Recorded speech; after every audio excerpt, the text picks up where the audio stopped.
Tapi juga di situ juga kan dibuktikan sama Wakil Presiden sama Mas Gibran bahwa yang dia melaksanakan tugas dengan baik kan. Ngomongnya paten, ya kan? Mas Gibran bisa tampil meyakinkan begitu, kan? Itu kan banyak menjawab juga tuh keraguan-keraguan orang terhadap kapasitasnya Mas Gibran, terutama ya soal bahasa Inggrisnya ya. Kalau misalkan ada persepsi, gue dibilang orangnya Mas Gibran, orangnya Pak Jokowi lah. Teddy, Seskap kurang Jokowi apa?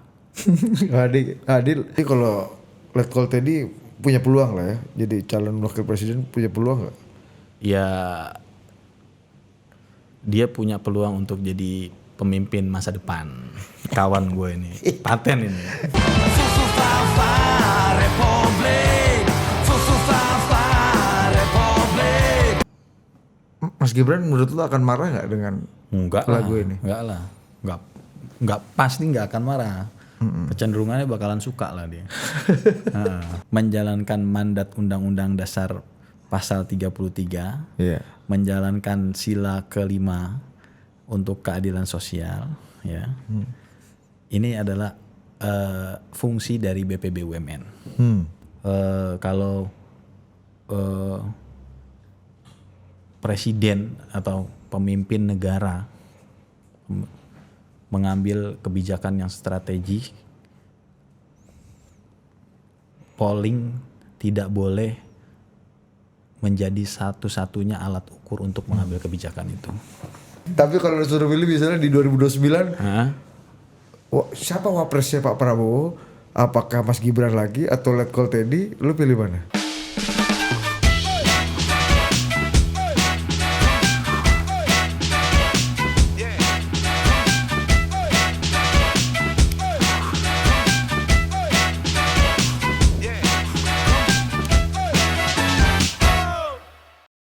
Oke, welcome to Total Politik dan sudah bersama Kanda gua aja. Kanda. Udah lama juga lo Kanda nggak main-main ke Total Politik ini. Bahwa Aminuddin Ma'ruf ya kan, Kanda gua wakil kepala gimana Bang? Apa nama jabatan lu sekarang? Bukan wakil menteri BUMN kan? Apa wakil kepala Badan Pengaturan BUMN. Wakil kepala Badan Pengaturan BUMN. Tapi ngomong-ngomong ini backgroundnya banyak buku nih, artinya apa tuh? Artinya memang banyak yang ngasih Bang. Dan kalau mau baca ya silakan ke sini lah. Ini buku macam-macam. Artinya ya semua harus ada ini ya lah. Ini kan simbol intelektualitas. Tapi tadi gue lihat-lihat bukunya itu memang udah lama. Berarti ada dua sih kemungkinannya. Emang buku udah dibaca atau memang lu belinya di pasar buku bekas. Pasar buku yang kaki lima yang bekas-bekas. Iya. Tapi kalaupun gue beli di pasar buku bekas supaya kelihatan nih buku udah dibaca dan buku lama, itu kan menggerakkan ekonomi rakyat. Betul. Kan? Easy money. Iya, gue mau belajar tuh dari lu tuh bicara easy money. Tapi kalau bicara sosok Aminuddin Ma'ruf nih, sebelum nanti kita ngomongin tugas lu sebagai wakil kepala BPBUMN, lu ini kan aktivis, pejabat, politisi juga, tapi di kalangan dunia perpolitikan lu dianggap orangnya Mas Wapres Gibran Rakabuming. Amin itu siapa? Amin itu orangnya Mas Wapres. Nah lu gimana menjawab persepsi itu? Amin ini orangnya Mas Wapres, galahnya dia ya nggak perlu Gibran nggak perlu dijawab juga ya. Emang persepsi orang tuh pasti ya begitu ya, karena pertama dulu gue staf khusus Pak Jokowi, terus kemudian pada mundur. Gue mundur itu kan untuk membuktikan bahwa anak muda nih punya integritas gitu loh. Lama sebelum masuk TKN tuh gue mundur dulu dari dari staf khusus presiden. Supaya lo bisa lebih nyaman lah dalam berpolitik gitu maksud lo. Iya. Kemudian penugasan di TKN kebetulan diminta untuk mendampingi Mas Gibran waktu itu sebagai calon wakil presiden. Jadi kurang lebih hampir 1 tahun ya, hampir tiap hari lah sama Mas Gibran gitu. Tapi kalau lo dianggap ya lo 100% orangnya Gibran yang ada di pemerintahan lo Ya nggak apa-apa juga. nggak apa-apa juga. Nggak apa-apa juga. Apa kelebihan dan kerugiannya? Apa keuntungan dan kerugiannya dengan persepsi yang dilekatkan orang ke lo itu, Bang? Kok jadi bicara untung rugi? Iya, enggak kecil. Siapa tahu lu dianggap wah ini nanti bikin gua susah nih, atau keuntungannya misalnya ya orang udah tahu gua ada di garis pet di mana. Kalau misalnya ada juga. persimpangan jalan, orang akan tahu gua memilih jalan Ya yang mana. semua kalau kita bicara normatifnya ya, Mas Gibran wakil presiden, ya semua menteri dan wakil menteri jajaran pemerintahan ya anak buahnya presiden dan wakil presiden begitu. Kalau bicara normatif, ya, gitu. Kalau bicara politis ya terserah orang aja gitu maksud lo. Mau berpersepsi Nggak apa? ada masalah juga, nggak ada masalah juga. Nggak ada misalkan saya dipersepsikan orangnya Mas Gibran, nggak ada barrier juga saya berhubungan dengan yang dikatakan misalkan circle-nya Pak Prabowo, nggak ada barrier juga. Insya Allah nggak ada barrier lah. Misalnya kalau lu kan gini Bang, misalnya kan belakangan kan mitos dan opini yang persepsi yang terbangun kan ya Pak Prabowo ini mengajak semua orang untuk masuk ke dalam. Ya kan, dirangkul semua, diberikan tempat lah. Tapi justru malah keributannya atau persaingannya terjadi di dalam. Ada internal friction atau internal struggle, which is itu normal dalam semua kekuasaan ya. Ya normal. Ya, tapi ya kan artinya ada juga di kelompok di internal pemerintahan atau internal circle-nya presiden atau bagian dari faksi di pemerintahan yang juga mungkin nggak selalu seiris jalan atau berbeda atau berseberangan dengan Mas Gibran. Lo nggak? Yang penting kan ya karena kan gini ya, yang punya visi itu kan visi presiden. Ya. Dan secara konstitusi juga kan wakil presiden membantu presiden. Nggak ada pertentangan sama sekali lah menurut saya selama ini. Selama menteri, wakil menteri, pejabat-pejabat pemerintahan dalam rel menjalankan asta cita Bapak Presiden Prabowo, saya rasa nggak ada.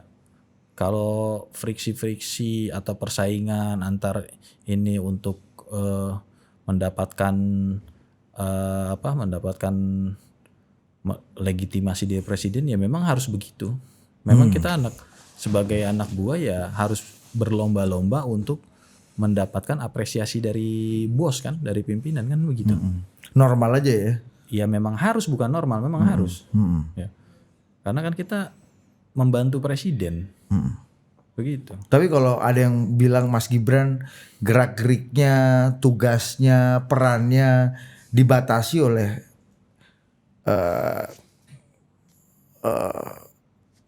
nggak tahu Pak Prabowo atau mungkin orang-orang yang dekatnya Pak Prabowo, lu melihatnya gimana? Ya memang secara konstitusi kan wakil presiden membantu presiden.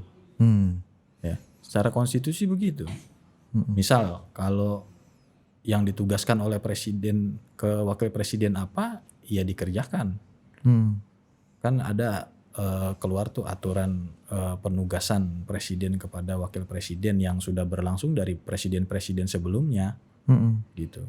Yang hampir tidak berubah itu misalkan persoalan Papua, ya.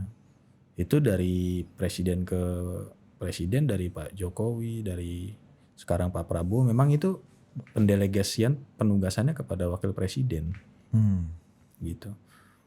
Nggak ada sama sekali lah itu apa dibatasi atau apa. Memang ya secara konstitusi begitu. Yang orang juga kan pada kaget tuh waktu Mas Gibran G20. jangan G20 itu. Karena kan persepsinya kan wah Pak Prabowo adalah aktor paling utama di dunia internasional lah. Kira-kira itu kan mainannya Pak Prabowo lah. Itu kan forum kesukaannya Pak Prabowo gitu kan. Iya benar. Nah, terus apalagi itu G20 itu kan salah satu forum diplomasi atau forum internasional yang paling bergengsi kan. Wah, terus Pak Prabowo minta Mas Gibran untuk mewakili, kan orang mungkin pada kaget ya. Tapi juga di situ juga kan dibuktikan sama Wakil Presiden sama Mas Gibran bahwa yang dia melaksanakan tugas dengan baik kan. Ngomongnya paten, ya kan? Iya, orang agak pusing juga tuh lihat Mas Gibran bahasa Inggrisnya panjang juga nih. Nah, itu dia ya kan. Nggak pakai teks kan? Tiba-tiba Mas Gibran bisa tampil meyakinkan begitu kan. Itu kan banyak menjawab juga tuh keraguan-keraguan orang terhadap kapasitasnya Mas Gibran. Terutama ya soal bahasa Inggrisnya ya. Masa sih dia sekolah di Singapura, di Australia gitu. Lu aja yang sekolah di UNAS bahasa Inggris paten ya kan. Iya, sosok jaksel gitu kan ya kan, sosok jaksel. Ya kan. Gitu. Apalagi yang sekolah di luar negeri kan. Tapi kalau buat saya yang sedikit banyak tahu ya, saya sih nggak kaget. Ya memang Mas Gibran punya kapasitas begitu. Punya kapasitas. Ya tapi kan wakil presiden itu sekali lagi dibatasi oleh konstitusi. Bukan secara subjektif presiden yang membatasi atau siapa yang membatasi, memang konstitusi yang bilang kayak gitu. Gimana lagi?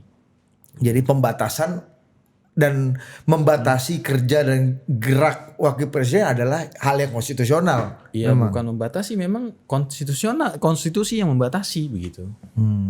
Ya.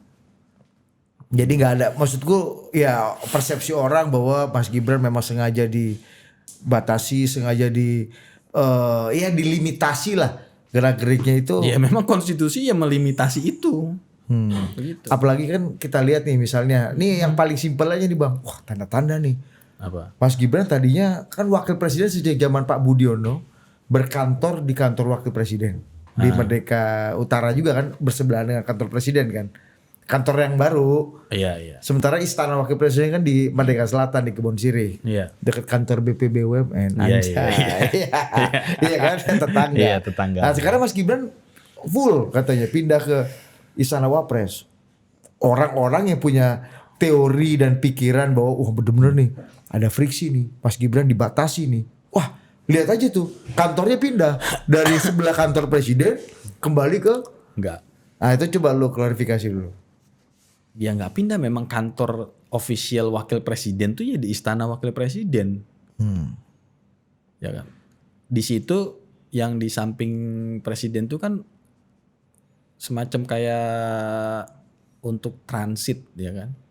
Kalau misalkan seharian ada rapat di Istana Negara atau apa begitu. Ya memang secara ofisial kantor wakil presiden ya Istana Wakil Presiden. Terlalu lebay lah. Tapi ya persepsi orang ya kita. Tapi kenapa Mas Wapres nggak mau berkantor di situ lagi sih Mas? Di mana? Di kantor wakil presiden, yang di sebelah kantor presiden. Ya nggak tahu lah, selera itu sih. Ya lu kagak nanya, lu kagak nanya emang. Gue sih pernah nanya sama dia ya. Apaan? Kata dia apa? Lu dulu jawaban nanti gue samain apa jawaban. Gue gak pernah nanya. Lu gak pernah nanya? Gak pernah. Tapi menurut lu itu wajar? Ya memang secara official kantor wakil presiden di Istana Wakil Presiden. Begitu. Jadi kan ya orang yang suka teori konspirasi kan memperkuat dugaan bahwa presiden dan wakil presiden ini gak begitu ya cocok. Atau ini bentuk perlawanannya wakil presiden. Iya kan? Iya. Seru bos, kalau drama-drama gitu kan seru. Iya kan? Ceritanya bumbunya paten. Bumbu-bumbu. Iya kan? Ya Ini bentuk perlawanan wakil presiden. Kalau wakil presiden misalkan sewaktu-waktu mau pakai itu lagi nggak masalah juga lah. Nggak masalah. Begitu. Tapi menurut lu inilah ya hal-hal yang sepele lah ya. Meskipun secara simbolik politik kan main simbol bang. Lah simboliknya itu wakil presiden memang di istana wakil presiden. Jadi kembali ke kita maksud lu ya. Iya. Memang secara simboliknya, officialnya wakil presiden itu kantornya ya di istana wakil presiden. Di yang di samping kedutaan Amerika itu. Samping kantornya Mas Pram. Samping kantornya Pak Gubernur DKI. Iya. Pak Gubernur DKI Jakarta. Iya. Ente punya friend kan? Dari zaman dulu kan? Bos. Meskipun beliau menganggap Bang Amin friend kan. Lu menganggap beliau bos dulu. Sekarang friend. Senior sekarang senior. Iya. Oh jadi menurut lu gak ada yang mencurigakan, gak ada yang kok orang wah makin terkonfirmasi nih segala macam. Gak ada. Penugasan presiden salah satunya urusan Papua. Waktu presiden kemarin mengumpulkan seluruh gubernur, seluruh bupati, ya, seluruh kepala daerah Papua, wakil presiden di situ aja diajak. Jadi nggak ada, menurut gue selama ini nggak ada yang, gue nggak ngelihat ada pembatasan atau apa. Karena memang kalau di situ ada pembatasan karena memang ya secara konstitusi ya memang dibatasi. Namanya juga wakil bos.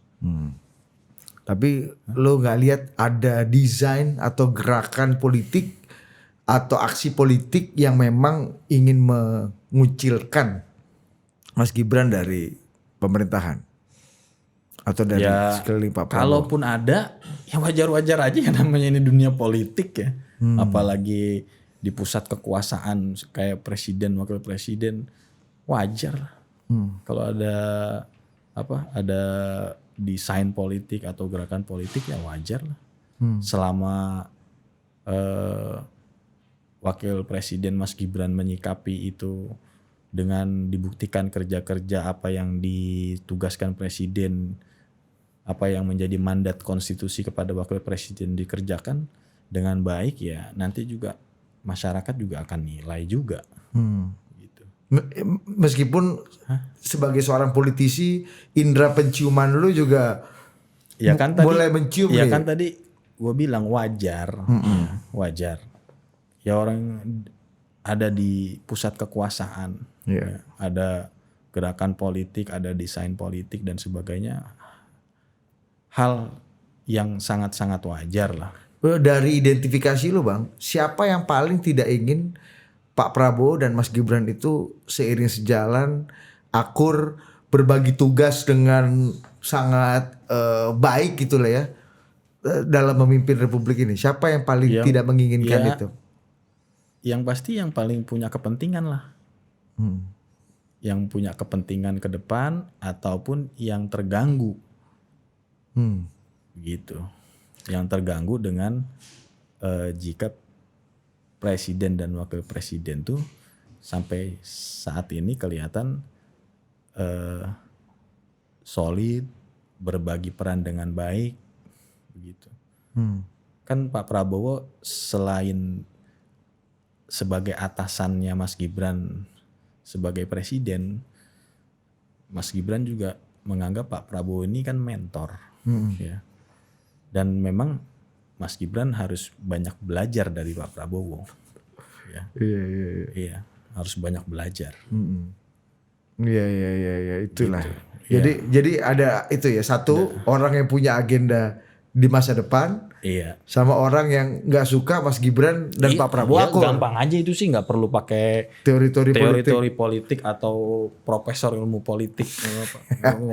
Dan itu dari dalam internal kekuasaan menurut lo?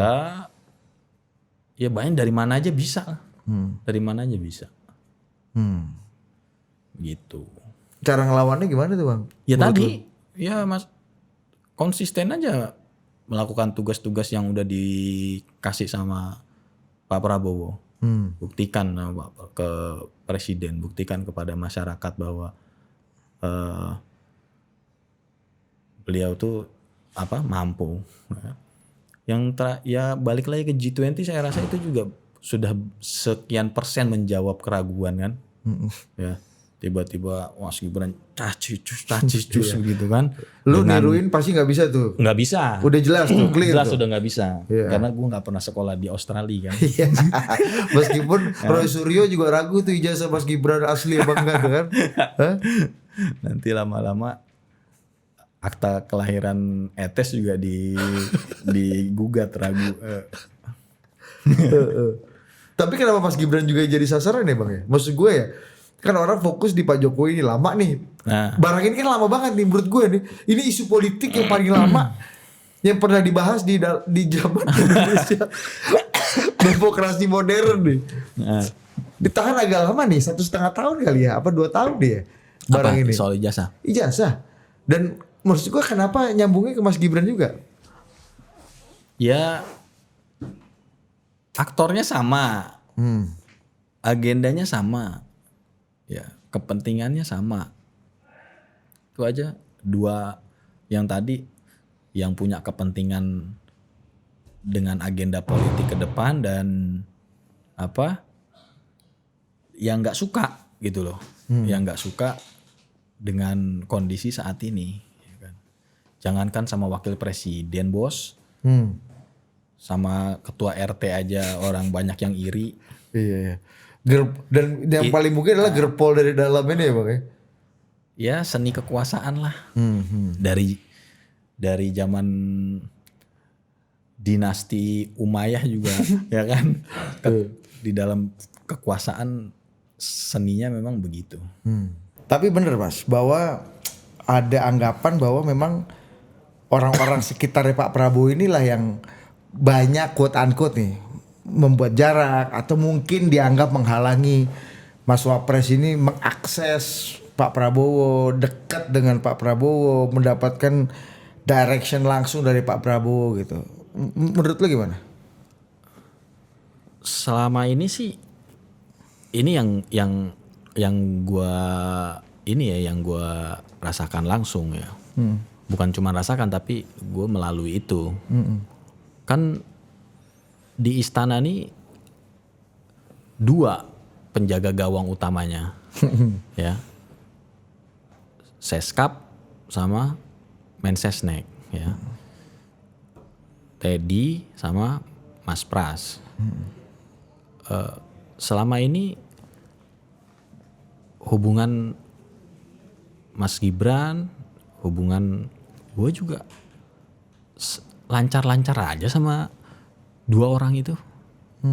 Kalau misalkan ada persepsi, gue dibilang orangnya Mas Gibran, orangnya Pak Jokowi lah.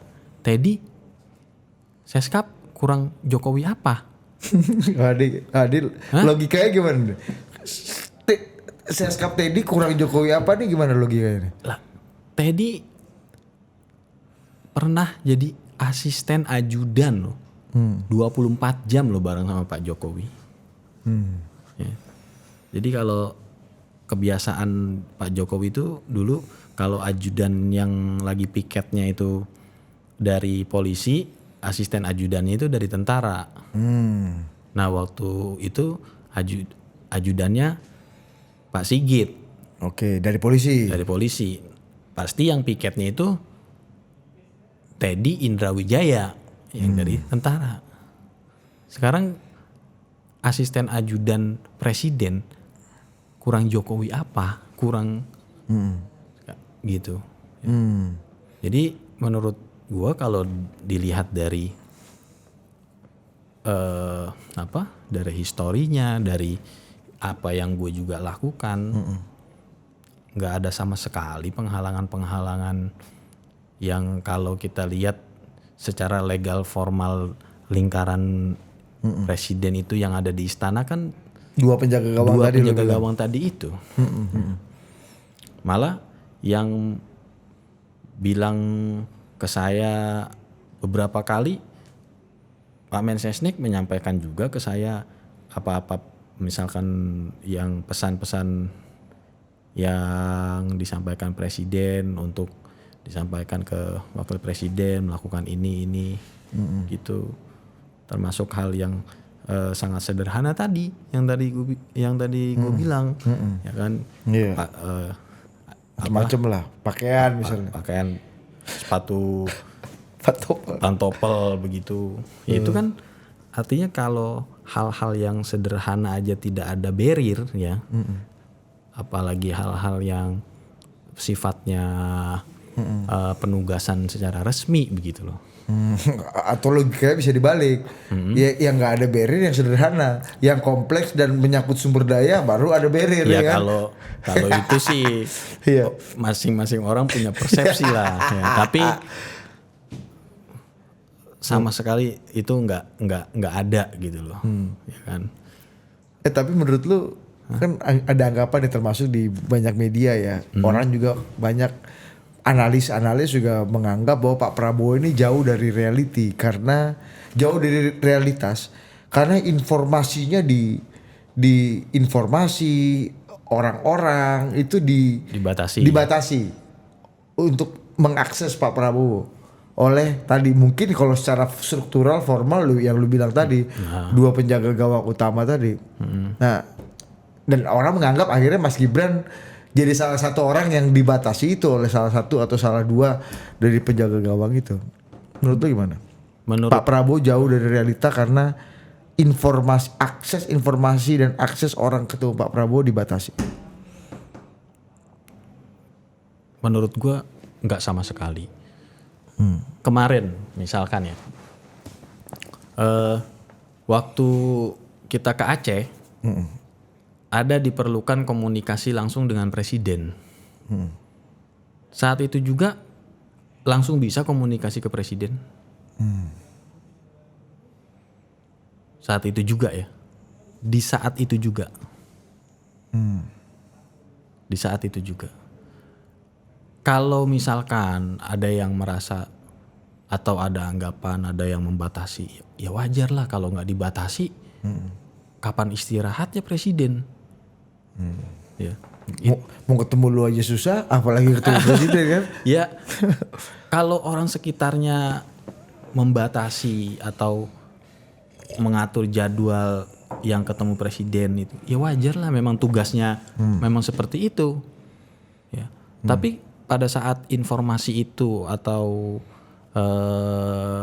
ada orang yang ketemu presiden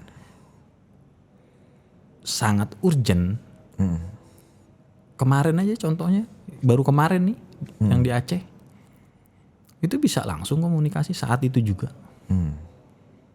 Gitu. Jadi artinya memang pembatasan dan pemfilteran itu suatu hal yang wajar dan harus dilakukan untuk level presiden. Tapi sampai membuat kan, presiden jauh dari realita enggak itu enggak dong. Enggak berlebihan lah menurut lu ya. Waktu ini sehari 24 jam. Ya. Jadi kalau Mensesnek, Seskap ya memfilter atau mengatur jadwal presiden, ya wajar lah, memang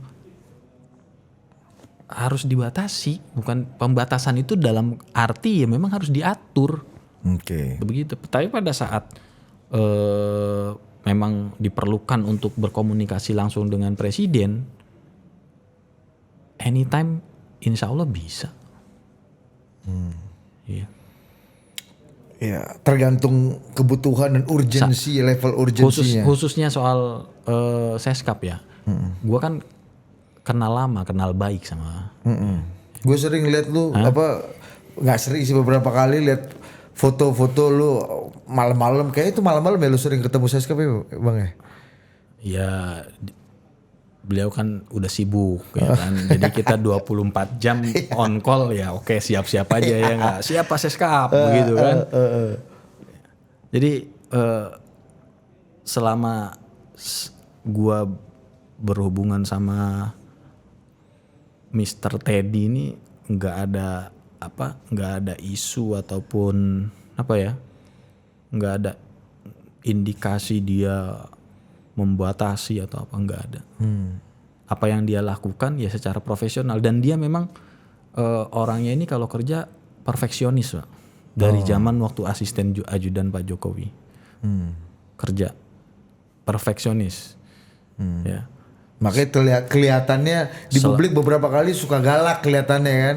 Ya Galak. ya itu kan apa? Pas Pampres juga galak sih. Iya, dari waktu selama kampanye juga ya. Memang kalau untuk urusan kerja Perfeksionis. perfeksionis. Kawan saya ini paten lah. Jadi waktu jadi asisten ajudan, sekarang kemudian ajudannya Pak Prabowo waktu Menhan, sekarang Seskap.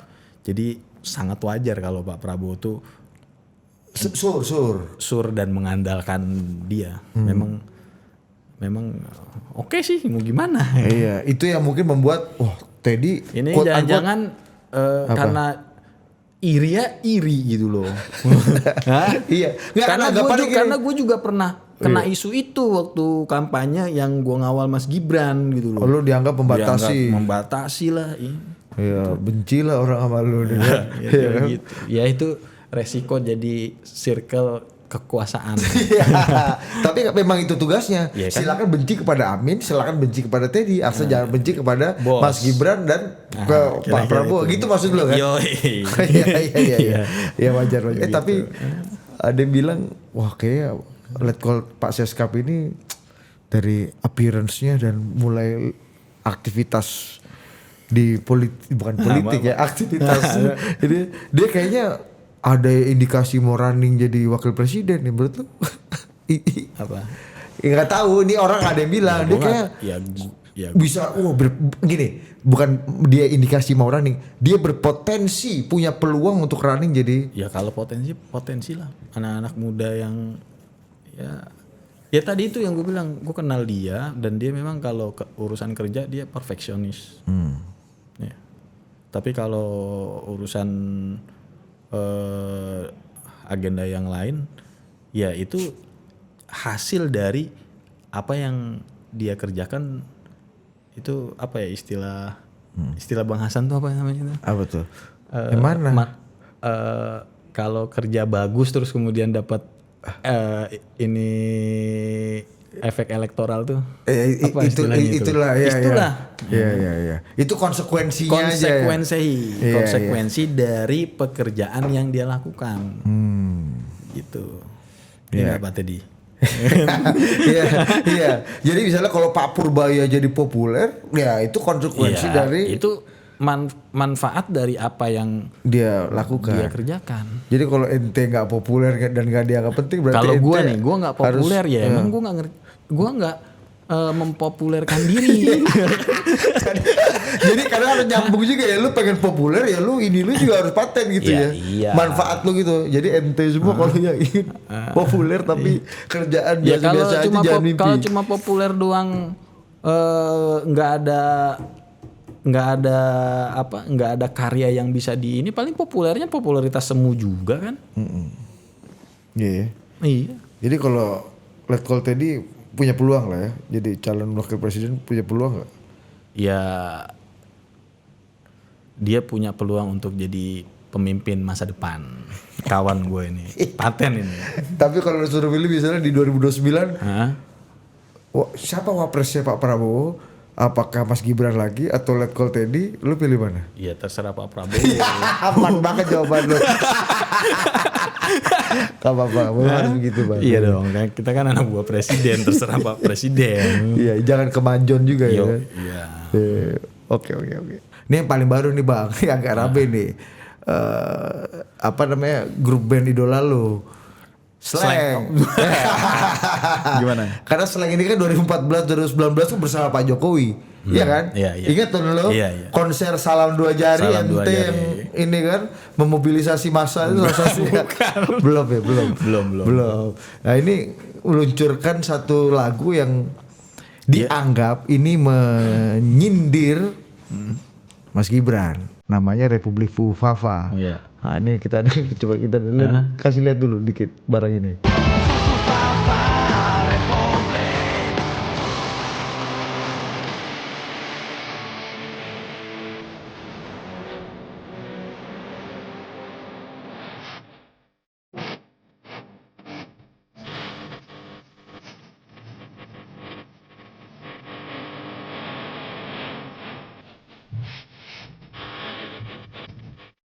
Pertanyaan gua, Apa? ini menyindir Mas Gibran nggak? Nggak ada hubungannya apa? Itu ekspresi seni ya dari seniman. Suka juga gue dengerin itunya. Tapi gue udah denger sih sebelumnya. Ya, udah denger. Itu Bagus. ya hasil seni ya kan. Kita harus suka juga nanti. Tapi gue nggak bisa sih nyanyi rocker kayak gitu tuh. Nanti kalau bisa. Lu nyanyi normal aja agak berat, agak ya berat, kan? ya. Iya, apalagi nyanyi. Tapi mungkin Mas Gibran bisa kayak nyanyi ini. Nanti kalau ketemu gua tanya coba nih, Mas Gibran bisa nggak nyanyi lagu ini? Dia pasti suka juga lah. Tapi menurut lu itu nyindir Mas Gibran nggak? Enggak lah. Ya Tanggapan lu gimana terhadap lagu yang dianggap menyindir Mas Gibran ini? ya gue juga kan suka juga nih sama slangnya kan. Itu memang kan slang itu punya karakter ya, yang nggak dipunya sama band-band yang lain.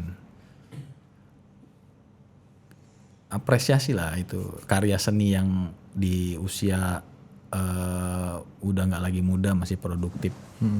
Ya, gitu. Tapi kalau itu nyindir Mas Gibran atau enggak, kalau ditanya gue ya gue bilang enggak. Gitu. Mas Gibran menurut lu akan marah nggak dengan Enggak lagu lah, ini? enggak lah, enggak pasti enggak akan marah. Kecenderungannya bakalan suka lah dia. Iya ya. Ya, dia kan emang suka lagu-lagu rock. Oke, bapaknya Cuman Mas Gibran. Gua nggak yakin juga. Dia suka Kalau juga. lagi nonton K-pop dibilang suka K-pop. Kalau lagi nonton K-pop kan itu kewajiban suami. tugas mandatori ini ya. Iya. Gitu. Jadi lu sebagai ya maksudnya anak buah Mas Gibran juga gitu. Enggak. Dan gue yakin juga Mas Gibran nggak merasa tersinggung. Menurut gue, kalau ada orang yang mencoba mengaitkan Republik Fufafa itu adalah Mas Gibran, menurut lu gimana? Ya nggak masalah. Ya. Sekarang ini zaman media sosial, semua orang bisa menjadi jurnalis, semua orang bisa menjadi pengamat, semua orang bisa menjadi ahli. Ya itu adalah konsekuensi kemajuan teknologi, Bang. Ya kan? Ini menjadi tantangan juga bagi teman-teman yang sebagai pejabat publik ya, merespon ini kayak gimana. Ada kadang dengan satu program yang bisa disampaikan ke publik dengan baik, diterima oleh netizen dengan baik, itu menjadi booming ya kan, dengan rentang waktu yang cukup singkat ya, fenomena Pak Purbaya gitu. Itu konsekuensi dari demokrasi dan diimbangi oleh kemajuan teknologi. Gitu.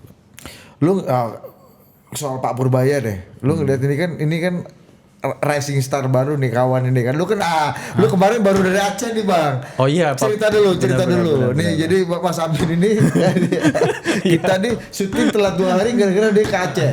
Nah, di Aceh lah, di situ lu bersama ada pimpinan DPR, Bang Dasko dan Bang Saan kalau nggak salah ya. Ada Bang Cucun juga ya. Ada Pak Cucun juga. Nah, ada Menteri Keuangan.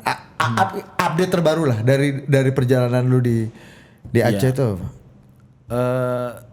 Sampai hari ini tanggal 31 Desember ya.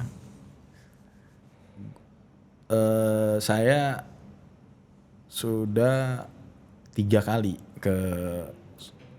ke Sumatera ya. 3 kali Sumatera.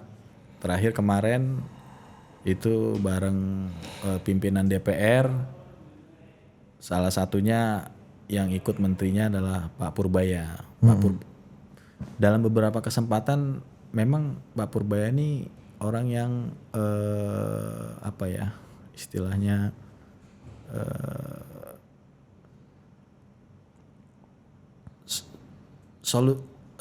solutif lah, Problem solver ya. problem solver banget.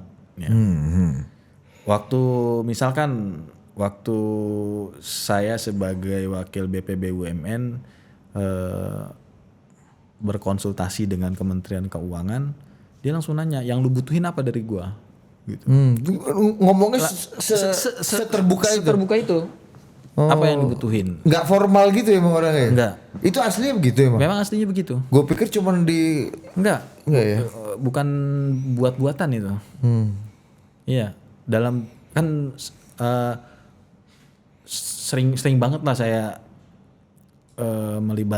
melibatkan Kementerian Keuangan dalam beberapa kebijakan begitu ya. Karena keterkaitannya kan ini ya.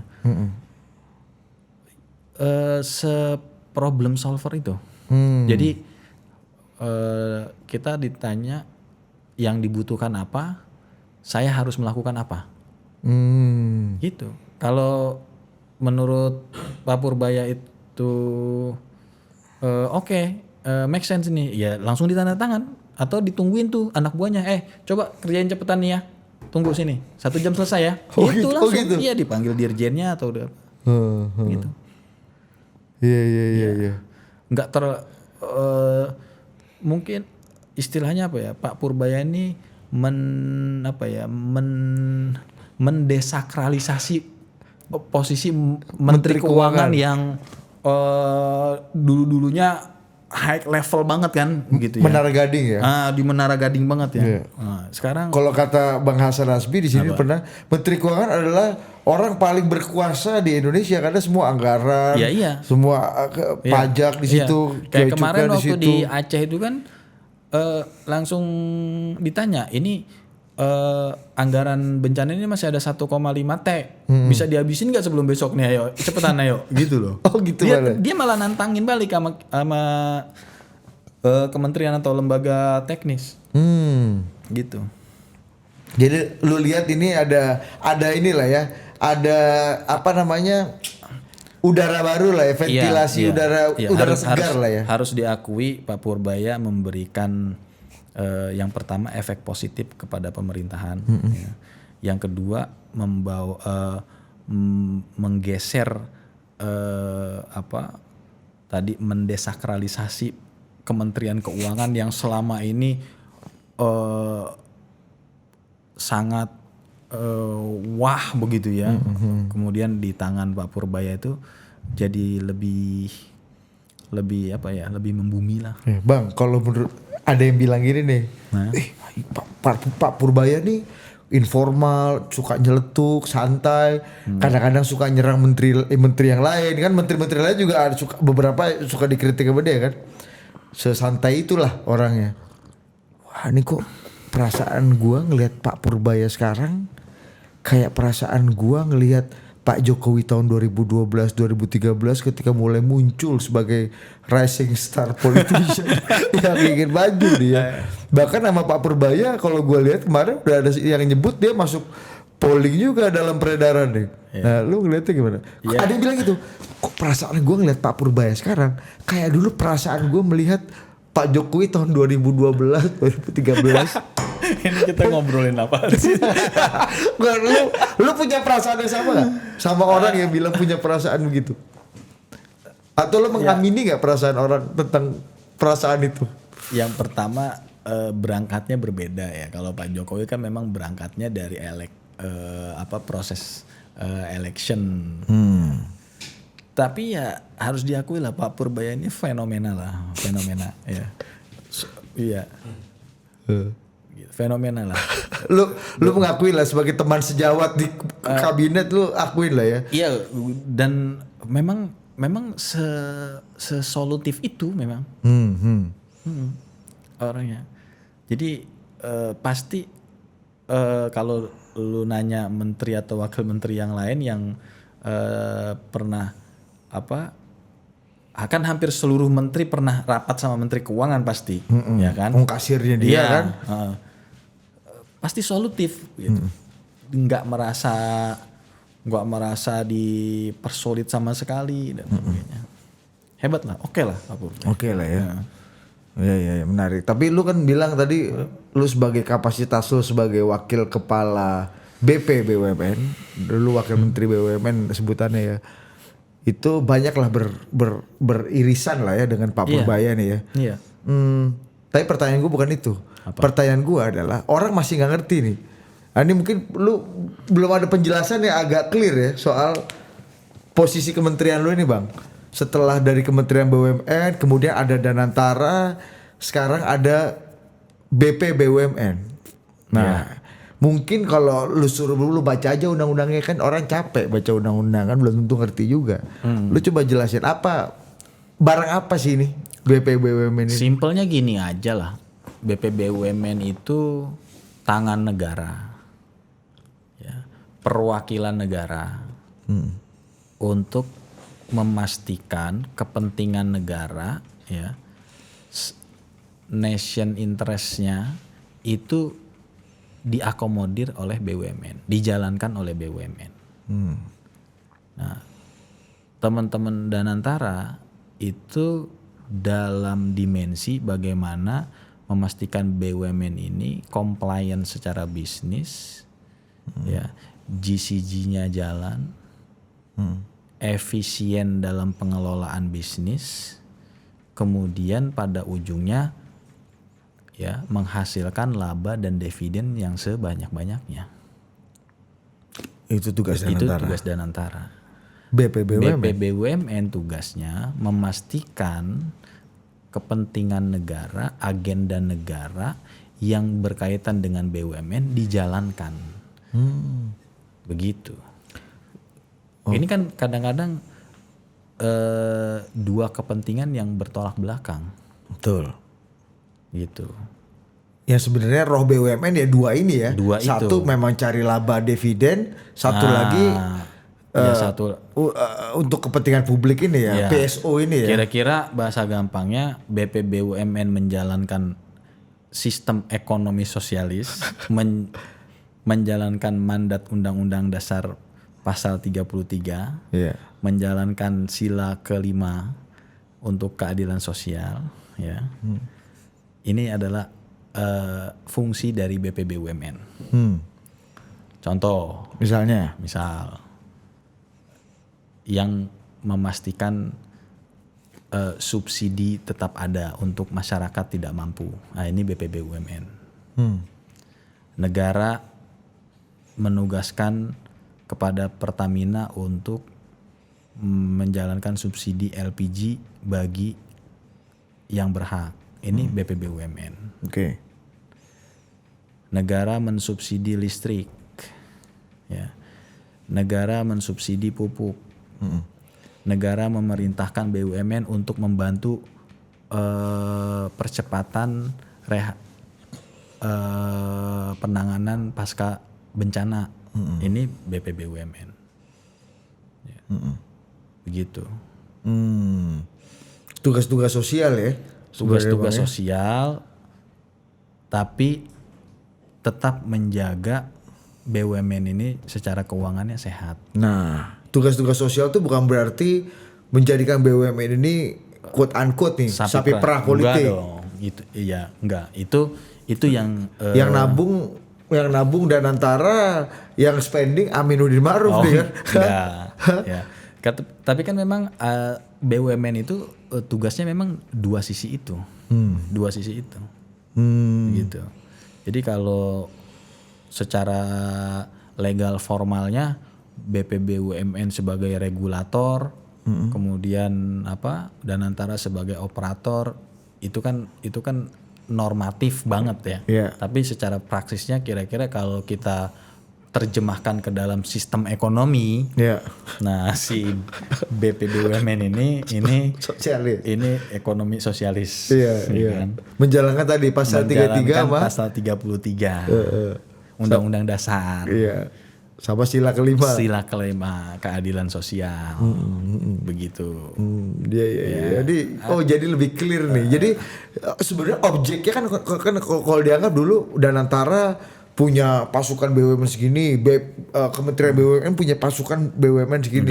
Kalau sekarang tuh gimana tuh pembagian? Sekarang masih seluruh BUMN itu sudah ada di Danantara secara bisnis operatornya. Gitu. Yang ada di BP BUMN yang masih 100% dikelola oleh BUMN itu Perum. Oke. Ya. Kita Perum itu misalnya apa aja bang? Kayak Perum Perhutani, ya, Perum Bulog, ya. Perum Damri, Perum apa lagi ya? Perumnas. Perum Peruri, Perumnas. Oh itu 100% dikelola BP BUMN. Tapi di BUMN yang lain, BP BUMN itu sebagai perwakilan negara pemegang saham seri A 1% itu. Oke. Tapi ketika BUMN yang ada di Danantara harus menjalankan tadi tugas dan sebagai alat negara untuk hadir di tengah masyarakat, itu BP BUMN. Yang mengkoordinasikan dan mendesainnya. Iya, BP BUMN lah yang memberikan penugasan kepada BUMN untuk menjalankan misalkan ya listrik desa. Tapi juga BP BUMN yang memastikan bahwa pekerjaan yang dilakukan oleh BUMN ini compliance GCG dan tidak memberatkan keuangan BUMN. Oh gitu, nggak jadi sapi perah. Justru harus menjalankan good corporate governance ini. Iya dong, penugasan pemerintah juga harus dijalankan. Nah, ini yang paling baru nih kan kita tahu masyarakat kita baru terkena bencana di Sumatera, Aceh, Sumatera Barat, Sumatera Utara, beberapa tempat lain. Artinya kan tugas-tugas negara yang diamanatkan ke BUMN nih. Iya. BP BUMN nih yang akan punya play role di sini. Iya. Apa aja walaupun pada prakteknya tidak bisa kita kerja tidak bisa sendiri juga gitu loh. Tetap kita kolaborasi dengan Danantara begitu. Kayak misalkan ya sampai kemarin itu per tanggal 30 Desember itu kita sudah menyalurkan bantuan CSR itu 151 miliar. Nah itu kan kalau ekonomi kapitalis nggak ada tuh urusan kan begitu. Nah, kan? Terus kalau nyari bisnis aja maksud lu kan? Iya, kalau dalam kacamata bisnis ANSI ya nggak mana mau. Gitu. Tapi karena ini adalah perusahaan negara, negara berkepentingan untuk membantu masyarakat yang sedang kena musibah, kena bencana, ya kita gelontorkan ke sana. Terus kita juga ini mungkin hari ini sudah jadi tuh ada hunian sementara di Kabupaten Aceh Tamiang kurang lebih 500 sampai 600 itu dibangun oleh 7 BUMN karya, ya difasilitasi oleh PLN secara kelistrikan, Telkomsel secara akses telekomunikasi yang itu digratiskan oleh PLN sama Telkomsel loh. Selama Huntara ini dihuni. Oh gitu. Iya. Tapi namanya Huntara ya sementara berarti kan. Sementara. Oh dan gitu. Ke depan kita mau membangun 15.000 hunian. Untuk korban. Ini Kementerian BUMN atau BP BUMN atau misalnya Kementerian Perumahan yang akan ngelit ini soal ini bang? Kayak misalnya pembangunan. Yang orkestrasinya ada di, yang leading sektornya ada di Bang Ara, ada di Kementerian Perumahan. Kan itu kan keroyokan tuh. Iya. Ada yang sumbangan swasta, ada yang sumbangan BUMN, tapi yang paling gedenya pasti APBN. Oke, dirigennya Kementerian PKP. Bang Ara, Kementerian PKP. Oke, ya gitu. kita jadi ngerti lah sekarang. Maksud gua sesimpel Iya. ini. Karena BUMN kan memang supporting dari seluruh agenda negara. Betul. Nah itu lu yang ngurusin tuh. Iya. Kalau nyari uang biar Pak Rosan. Pak Rosan, Pak Bang Doni. Pandu, Bang Pandu sama Doni. Iya. Meskipun Pak Doni di sini juga Iya. kepala. Menurut lu lebih enak nggak ngelihat Pak Doni punya dua posisi yang beririsan kayak gini sebagai COO dan antara Karena kan dan memang- kepala BPBUMN. karena ini kan- lu sebagai orang yang pernah hidup dalam Karena dua kan ini zaman. transisi dari Kementerian BUMN menjadi dua Danantara dan BPBUMN ya. Itu karena kita dituntut untuk mempercepat proses konsolidasi BUMN dari 1.000 lebih BUMN menjadi kurang lebih 200-an BUMN. Itu perlu percepatan dan nggak mungkin diisi dengan banyak orang gitu loh. Oke. Nah, dengan posisinya Pak Doni ada di COO Danantara dan Kepala BPBUMN, ini pasti akan mempercepat proses konsolidasi itu. Karena semua proses merger sebagainya itu perlu persetujuan BPBUMN. Oke. Jadi ini sebenarnya lebih enak nih menurut lu nih dengan posisi kayak gini nih, menurut lu akan lebih mudah dan lebih enak. Bukan lebih enak, ini untuk percepatan ya, percepatan agenda yang menjadi visi presiden, perintah presiden. Nah, untuk mensederhanakan BUMN. oke. Itu tadi visi presiden, perintah presiden untuk menyederhanakan, mengefisiensikan, membuat BUMN ini geraknya lebih cepat lah. Iya. Gitu ya. Iya. Kan banyak BUMN anak cucu perusahaan yang gak relate dengan induknya, itu nanti dikonsolidasikan. Mana di anak cucu perusahaan yang holdingnya tidak terkait nanti disatukan di bawahnya. Contoh misalkan kayak kan sekarang nih dulu tuh BUMN tuh punya anak perusahaan, punya hotel, punya rumah sakit, ya kan, punya properti, sebagainya. Semuanya loh BUMN yang besar tuh. Iya. Pertamina punya, PLN punya. Nah, ini rumah sakitnya dijadiin satu,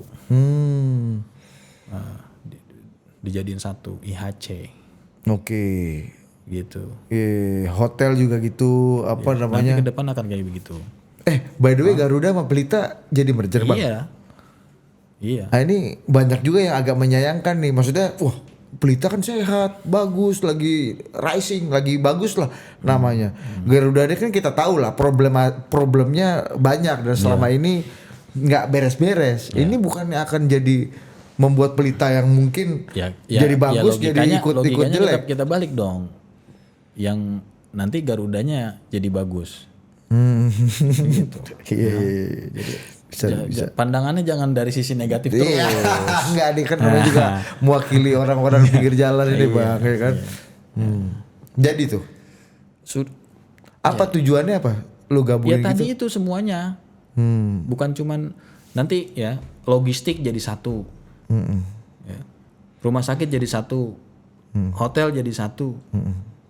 Itu untuk memperkuat konsolidasi aset. Jeleknya apa sih bang dulu? Apanya? Pisah-pisah gini sampai lu akhirnya harus disatuin. Enggak, bisnisnya jadi nggak fokus. Oh. Ya, nggak fokus. Semakin kesini kan orang bisnis fokus. Dulu Palu Gada. Iya. Ya. Semua punya. Telkom punya properti. Ya. Yang nggak relate dengan Core bisnisnya. Dengan core bisnis awalnya. Ya. Dunia bisnis properti lagi booming, latah bikin anak perusahaan. Iya. Dulu itu tanpa persetujuan siapapun loh. Oh ini Mereka suka-suka mereka tuh bikin anak cucu perusahaan. Inovasi si direksi aja nih bang. Iya. Ya kayak Karya punya hotel, Ya punya. itu tanpa persetujuan siapapun. Mereka bisa seenaknya aja tuh bikin anak cucu perusahaan. Membangun teritori dan kerajaan-kerajaan masing-masing. Sekarang ini nggak ya? bisa. Sekarang penggabungan, pembentukan, pembubaran BUMN tuh harus dengan persetujuan BPBUMN. Gitu. Artinya due diligence dilakukan sama BPBUMN. Oh dulu tuh otoritasnya penuh di Iya. direksi masing-masing tuh Bang ya? Iya. Tanpa kontrol, tanpa persetujuan, tanpa apapun. Iya. Suka-suka direksinya aja itu. Iya. Iya, Nah, tapi kan makanya jadi 1.000 lebih itu. iya benar-benar. Tapi Tantium nggak ada nih sekarang. Enggak dia? ada. Udah pasti nggak akan ada lah. Ini Pak Prabowo lagi senewan aja terus nanti bayar lagi atau gimana? Enggak ada. Enggak ada. Dan kawan-kawan yang komisaris kan pada misu-misu juga banyak nih kan. Iya. Lu apa pesan lu untuk mereka yang lagi misu-misu ini karena Tantium nggak ada nih? Ya, fabi ai ala irobikum atukaziban. Ya kan, bersyukur. Iya, gue nggak ngerti bacanya. Iya, udah. Bersyukur. Bersyukur. Nikmat Tuhan mana lagi yang kau dustakan. Iya lah. Jadi jangan iya kalau kata Pak Prabowo jangan sampai serahkan kalau udah nggak ya. mau, banyak loh yang masih yang mau. Iya. Kalau lu protes terus Iya, banyak yang ada gilir deh kan. Pemain pengganti banyak bos. Di pinggir lapangan udah Banyak. udah pemanasan Banyak. gini. Ini di sini juga banyak. Ini udah pada pemanasan nih Bang, di pinggir Pemanasan udah. Ya, tinggal dipanggil kapan masuk lapangan kan. Iya, tinggal hakim garis begini kan, masih nomor pengganti nih kan. Iya. By the way menarik nih terakhir nih. Sebenarnya ada 2 yang terakhir tapi ini terakhir lah, kita udah sejam nih ngomong alur gitu. Seru juga. Ini akhir tahun. Ini tanggal 31 Desember jam 15. Iya, jam 3 sore nih kita. Orang udah pada siap-siap. Ini Kita podcast. Tapi ini semenjak gue jadi wakil menteri BUMN sampai sekarang wakil kepala BPUMN, ini gue baru pernah loh podcast lagi. Di podcast pertama loh. Iya. Iya ya. Iya. Ya sekarang ya apa yang bikin lu baru mau ngomong sekarang? Apa yang bikin lu baru mau ngomong sekarang? Lu gue undang ke wakil Women Club di sini lu gak pernah mau datang lu. Waktunya nggak bentrok terus bos. Iya kan kawan-kawan kan. Itu. Kawan-kawan semua soalnya. Pasti seru tuh. Ntar next lah lu dateng lah. Iya. Nah yang terakhir nih gue pengen nunjukin ini yang paling baru nih. Ini lu sebagai politisi nih. Apa? Ini gue pengen nunjukin yang baru nih. Ini Apa? Soal pilkada. Ini kan kita kan sebagai penganyam di industri politik ini. Tapi kan Mas. sebelumnya sorry. Emang gue politisi? Emang lu bukan? Ya makanya. Menurut gue sih lu politisi lah. Oh ya udah. Iya kan? Ya udah kalau lu anggap gue politisi oke aja, nggak masalah. Pak Prabowo juga politisi bos. Ya nggak masalah. Iya kan? Jadi sama lu Pak Prabowo. Oke. Mas Gibran nggak tahu ada politisi bukan? Menuju. Jadi makanya nih, lu jadi lu mementori Mas Gibran maksud lu? Enggak lah. Canggihan dia bos. Serius lu? Iya. Dia kan dianggap begini loh. Anggapan buruk orang ke Pak Jokowi itu juga disematkan ke Mas Gibran. Misalnya Soal apa? soal nggak jelas, kadang-kadang nggak tahu apa-apa, kadang-kadang lugu apa pelongo-pelongo, kan bahasa jeleknya gitu tuh. Gibran yang sebenarnya gimana sih menurut lu? Ini barang paten bos. Iya. Kalau ngomong kadang-kadang suka nggak meyakinkan kata orang. Ya lihat Beda. aja kemarin di G20. Karena ada yang ini. Hah? Bahwa infrastruktur itu Ya itu kan gaya-gayaan masing-masing. pakai kacu kan. Beda gaya aja. Minyak rambutnya kan Hah? rapi. Ada yang gitu. Mas Gibran tuh rapi coba karena apa? Sekarang kan udah mulai rapi kan? Ya udah glowing. Udah glowing kan? Iya. Gara-gara apa? Itu ini loh. Jadi balik lagi loh. Pak Prabowo tuh sampai sedetail itu loh. Gimana? Ya perhatian sama Mas Gibran. Gimana maksud lu? Apa hubungannya sama glowing presiden? Apa? Apa hubungannya sama Mas Gibran yang makin glowing mukanya? Bukan makin glowing, Mas Gibran rapi kan? Rapi, Pakai sepatu itu atensi dari Pak Presiden langsung. Atensi atau ditegur? Enggak, atensi. Atensi. Atensi. Perhatian kan Enggak, artinya. gimana? Lu jelasin no atensi. Ya. Apa presiden misalnya ngomong apa? Apa? Apa presiden perintahnya apa? Ya itu Atensinya gimana? untuk lebih menampilkan sosok seorang wakil presiden, ya kan, rambut rapi, nah, sepatu pantopel itu. Serius ya sepatunya. Tadi ya kan nggak serius-serius amat kan kalau Tadinya pakai kan sepatu Mas kan. Gibran pakai sepatu ini sneakers terus kan. Iya, sneakers macem-macem lah warna-warni. Iya. Gitu. Itu perhatian loh Pak Presiden sama Mas Gibran itu. Itu perhatian apa ditegur? Itu sayang apa ditegur, Bos? Iya kan lagi-lagi orang tergantung melihat nih, ngelihatnya. Iya. Iya. Oh berarti presiden kurang nyaman dong dengan gaya Mas Gibran yang lalu lah ya, yang terlalu Kenapa? yang terlalu ya artinya Kan presiden tadi kurang saya nyaman. bilang Pak Prabowo tuh selain pimpinannya Mas Gibran presiden, Pak Prabowo tuh mentornya juga. Iya, Mas Gibran banyak terus belajar lah. Ya, jawaban diplomatis yang bagus. Oke, nggak gue pengen lu komentarin ini lah, paling baru nih tahun depan nih. Ini menurut gue sebagai seorang politisi nih dan Gue ini bingung juga kalau lo bilang politisi, lu politisi tanpa partai. Iya itulah lu. Ini menarik nih. Coba kasih gede, putar. Jadi saya kira Gerindra ada dalam posisi bahwa kita mendukung ya upaya ataupun rencana untuk melaksanakan pemilu kada ini oleh DPRD di tingkat bupati wali kota ataupun di tingkat gubernur. Karena ya kita tahu juga biaya pilkada itu cukup besar. Kalau kita lihat peningkatannya di tahun 2015 kemudian di tahun 2024 itu dari sekitar 7 triliun ke 37 triliun. Belum pernah saya lihat ada polling yang mengatakan polling dari mana aja bahwa masyarakat rakyat lebih suka pemilihan oleh DPRD. Belum pernah saya lihat. Karena polling demi polling dilakukan oleh siapa saja. 80%, 70 sekian persen. Ya sekitar itulah yang orang yang mendukung pemilihan langsung dan tidak mendukung pemilihan oleh DPRD. Argumentasi tentang money politik segala macam sama juga di DPRD. Kalau pemilihan tidak langsung sekarang sudah bisa kita lihat juga itu pemilihan wakil bupati.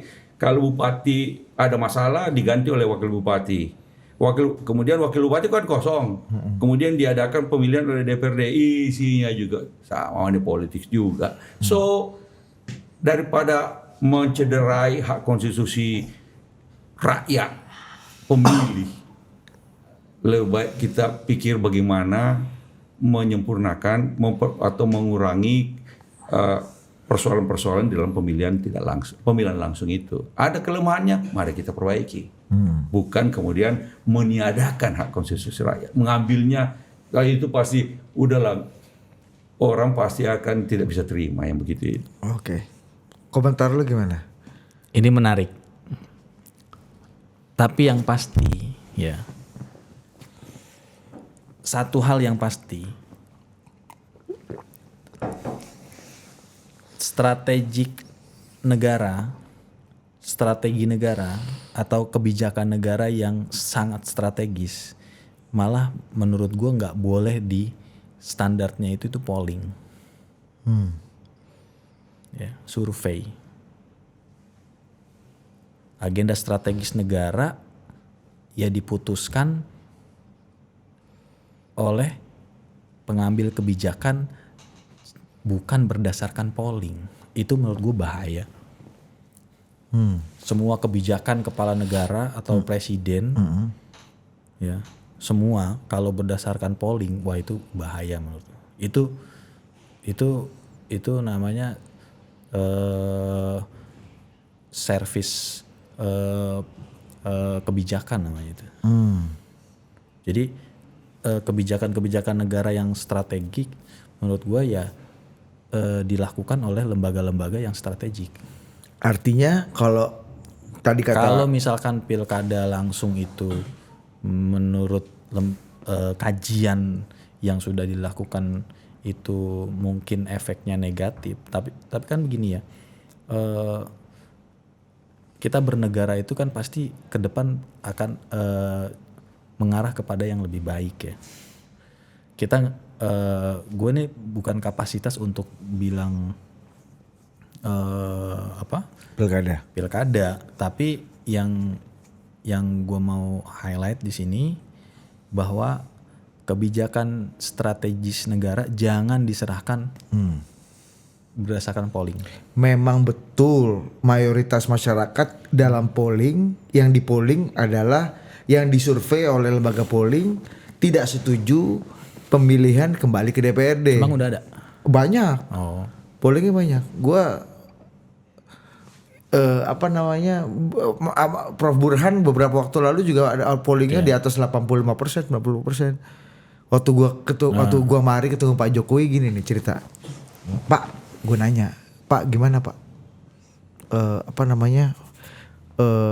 Pemilihan, ada rencana pemilihan kepala daerah kembali ke DPRD. Ya, itu harus butuh keberanian. Memang pollingnya, ini lihat beliau nunjukin polling. Pas gue lihat, oh pollingnya punyanya. Tapi ya sejujurnya gue pernah menyampaikan ini kepada Pak Jokowi. Terus. Waktu kalau nggak salah waktu gue masih jadi ketua umum PMII. Ya. Lu punya keresahan yang sama maksud lu? Iya. Terhadap pemilihan langsung? Terhadap liberalisasi politik Indonesia. Iya, memang di polling lagi-lagi. Terus Pak Jokowi ngomong di polling masyarakat mayoritas di atas 90% nggak setuju. Tapi kalau Pak Prabowo anggap ini baik, ya silakan. Asal punya keberanian. Terus dibilang gini. Lu nggak nanya apa jawaban Pak Jokowi? Bukan apa jawaban Pak Jokowi, apa yang gue sampaikan. Itu yang lu nyampeinnya gimana? Waktu itu. Ya ke presiden. Minta dikoreksi terkait liberalisasi politik di Indonesia, khususnya pilkada langsung. Lu udah punya keresahan pada waktu itu tuh ya? Iya. Tertulis kok waktu itu. PBPMI menyampaikan itu waktu ketemu Pak Jokowi. Terus Pak Jokowi ngomong apa?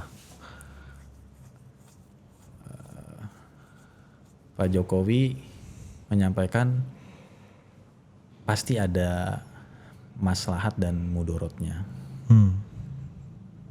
Karena saya juga hasil dari pemilihan langsung itu. Tapi sekali lagi kalau presiden atau pemimpin negara mengambil kebijakan yang strategis, polling tidak boleh menjadi satu-satunya alat ukur untuk mengambil kebijakan itu. Clear. Meskipun pollingnya berbeda dengan apa yang diputuskan, itu maksud lo kan? Iya dong. Iya dong. Kalau enggak ya. Leadership presiden dengan segala perangkatnya yang dimiliki oleh presiden, saya rasa cukup untuk memberikan masukan kepada presiden pengambil kebijakan apa yang perlu diambil untuk Indonesia ke depan. Nah, ini gua lanjutin nih kata Pak Jokowi setelah ngomong gitu. Dia bilang gini. Ya pollingnya mengatakan, kalau polling ya, pollingnya mengatakan ini mayoritas nggak suka kembali ke situ karena ini hak masyarakat udah dapat hak kan susah lagi untuk dicabut. Tapi kalau Pak Prabowo berani, ini baik sekali. Nah, terus dibilang gini, ingat ya, Didit, Ari, masa depan hanya milik orang-orang yang berani. Nah, ya tadi kan gue bilang berani. Belum tentu disukai. Presiden dengan segala perangkat yang dimandatariskan kepada presiden sudah sangat cukup untuk menentukan apa kebijakan yang perlu diambil demi kepentingan bangsa dan negara ke depan. Kalau dalam konteks tadi, ini pasti kan melawan suara publik. Kalau dari polling ya, kita setuju lah. Polling adalah cara metodologi ilmiah saintifik untuk menangkap aspirasi dan suara publik. Kita sepakat di situ ya. kalau pollingnya mayoritas di atas 85% masyarakat tidak suka, artinya kalau presiden memutuskan pilkada kembali ke DPR, artinya presiden bertentangan dong dengan suara rakyat. Ya, Satu, itu. Yang kedua, apakah presiden berani berbeda atau bertentangan dengan aspirasi publik? Bukan soal berbeda sama aspirasi publik ya, tapi Pak Prabowo sudah membuktikan selama hampir 1 tahun lebih jadi presiden, Pak Prabowo tuh banyak mengambil kebijakan-kebijakan yang out of the box loh, dan keputusan yang sangat berani, terutama di bidang ekonomi ya, menegakkan pasal 33 tadi itu. Ya. Banyaklah contoh yang dilakukan oleh presiden selama 1 tahun ini ya. Devisa ekspor harus dikembalikan ke sini, disimpan di Himbara. Jadi artinya menurut lu presiden udah punya portofolio memutuskan hal-hal yang meskipun kurang populis tapi iya, dia berani putusan. Iya dong. Sekali lagi bahwa kebijakan negara, apalagi yang itu menyangkut strategik, itu sangat berbahaya kalau hanya berdasarkan polling. Mantap. Iya. Kalau tadi konsekuensinya mencabut hak konstitusional rakyat seperti dikatakan pimpinan Partai Demokrat tadi. Hak konstitusional itu kan diterjemahkan banyak cara untuk menerjemahkan hak konstitusi rakyat lah. Banyak. Masa kita mensederhanakan hak konstitusi rakyat kepada pemilihan kepala daerah langsung? Banyak. Gitu. Jadi lu percaya Pak Prabowo berani mutusin ini? Percaya. Kalau memang kajian yang dilakukan oleh lembaga-lembaga dan yang diperintahkan oleh Bapak Presiden mengatakan itu baik untuk bangsa dan negara, pasti diputusin sama Bapak. Oke. Kamsia Kanda. Ya. Selamat tahun baru. Selamat tahun baru untuk Semoga kita semua. Tahun ke depan lebih cuan. Lebih cuan dan juga mudah-mudahan NU ini cepat beres dia. Permasalahan lu sebagai udah ya. Lu sebagai orang NU ini gimana melihat kanda-kanda dan ayahanda lagi? Ya. Agak rame nih terakhir. Pendewasaan organisasi lah. Mudah-mudahan cepat kembali normal. Waktu itu gue ngobrol sama Gus Ulil soal Gus ini rame nih pembukuan soal apa 100M apa yang di buku ini, buku pembukuan bendahara, ya kan? Bilang iya nih makanya gitu. Tapi gini Gus, ya kan? Kata Gus Ulil, loh ini buat orang NU masih mending ada pembukuan. Jadi kamu jangan fokus di 100M ya. Ada pembukuan aja udah bagus ya kan? Ya itu permisif Gus Ulil, saya nggak bisa. Tapi karena saya sudah lama, karena gue udah lama nggak berjam'iyah, ya gue ini kan udah lama nggak berjam'iyah, hanya berjamaah. Jadi ya cepat pulih lah. Lu setelah ini tertarik untuk berjamiah lagi nggak? Untuk berjamiah nggak? Lu tertarik nggak di NU? Itu kan panggilan kader. Kalau dipanggil siap. Panggilan kader. Tidak boleh tidak siap. Mantap. Iya. Panggilan kader. Ini bukan artinya Amin akan main nih di muktamar berikut ini nggak akan bisa jadi arti itu nggak? Ya panggilan mau gimana sih? Kalau sama politisi ini susah ya kan. Kita lihat aja nanti perkembangannya. Yang penting mudah-mudahan pulih damai nih ya, pembelajaran organisasi ya. Tinggal muktamar aja. Oke, sampai jumpa.